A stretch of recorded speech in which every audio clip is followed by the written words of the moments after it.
বিসমিল্লাহির রহমানির রহিম। আসসালামু আলাইকুম আমার প্রিয় ভাই বোনেরা, কেমন আছো? আশা করি খুব ভালো আছো। আল্লাহর অশেষ মেহেরবানিতে আমি অনেক ভালো আছি। চলে আসলাম আবার সুন্দর মিষ্টি একটা ভিডিও নিয়ে। আশা করছি তোমাদের ভীষণ ভীষণ ভীষণ ভালো লাগবে। আর সবার কাছে অনুরোধ রইল, সম্পূর্ণ ভিডিওটা দেখার, কেউ স্কিপ করে দেখো না। তো আজকে আমাদের বাসায় পুলি পিঠা, চিতই দুধে ভিজাবে সেইটা, পাটিসাপটা সব পিঠা বানানো হচ্ছে। কারণ আমার ভাই ভাবির তো থাকার কথা ছিল বেশ কয়েকদিন, কিন্তু হঠাৎ করে যে চলে যাবে বললাম না এর আগের ভিডিওতে, তো সে কারণেই যেহেতু ওরা চলে যাবে ওদের তো পিঠা খাওয়ার হবে না, বছরতেই একটাবারই পিঠা খাওয়া হয়।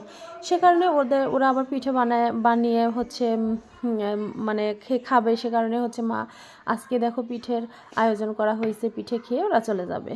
তো যাই হোক, এখানে পিঠে বানানো হচ্ছে। আর এই পিঠে নারিকেল টারিকেল সব, জানো তো আমার ভাবি এবার, আমাদের গাছে নারিকেল ছিল না, নারিকেল সব ডাব ছিল।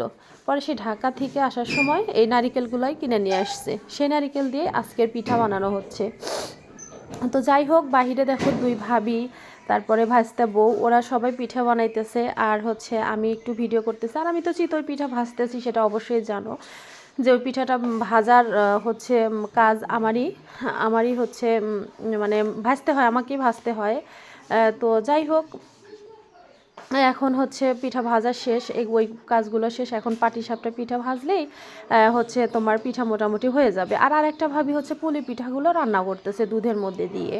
তো এখন পাটিসাপটা পিঠা দেখো উল্টিয়ে দিব।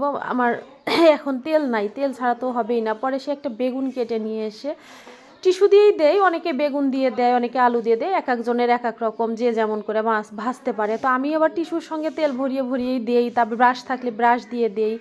তো আমাদের বাড়িতে ব্রাশ আসতে কোথায় যে আছে খুঁজে পাচ্ছিলাম না। পরে বেগুনটা কেটে সুন্দর করে ব্রাশের মতো করে ফুল ফুল বানিয়ে তারপরে বেগুনটা দিয়েই পাটিসাপটা পিঠাটা আজকে বানানো হচ্ছে।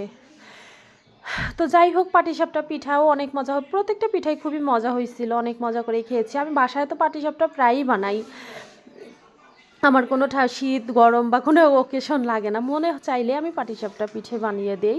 কেননা মানে পছন্দ করে সবাই। পাটিসাপটাটা কিন্তু আসলে আলাদা রকমের একটা টেস্ট থাকে, আর সহজেই হয়ে যায়, কোনো কষ্ট করতে হয় না। ময়দা দিয়েও হয়, চাউলের গুঁড়ি দিয়েও হয়, সব কিছু দিয়ে বানানো যায়। তো যাই হোক, পাটিসাপটা পিঠে আমার মেয়ে খাওয়ার জন্য দেখো অস্থির হয়ে বসে আছে। যেটা ভাজতেছি এটা খাবে, এটাই বাচ্চা কাচ্চার ধরন। যেটা ভাজা আছে যেগুলো, ওগুলো খাবে না, আর যেটা ভাজতে নিচ্ছি ওইটা খাবে। তো যাই হোক, এখানে এই যে আমার আরেকটা ভাবি দেখো দুধ জাল দিয়ে পুলি পিঠাটা ভিজাবে, মানে রান্না করবে, তো সেটা করতেছে। আর আমরা তো এই কাজগুলো করতেইছি ওখানে। আর ও গ্যাসে ভিতরে মানে এটা রান্না করতেছে। সব চুলায় বাইরের দুইটা চুলা জ্বালানো হয়েছে, তারপরে গ্যাসের দুইটা চুলা, মানে সব কিছু একদম একসঙ্গে করা হইতেছে। কারণ সময়ের অভাব, সময় নাই, অনেক রাতও হয়ে গেছে, ঘুমাতেও হবে। কারণ শীতের দিনে কিন্তু মানে ভালো লাগে না সকাল সকাল না শুইলে।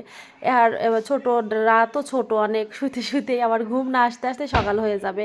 তো সে কারণে খুবই তাড়াহুড়া করতেছি এখন আমরা, আর ভালো লাগছে না আমাদের।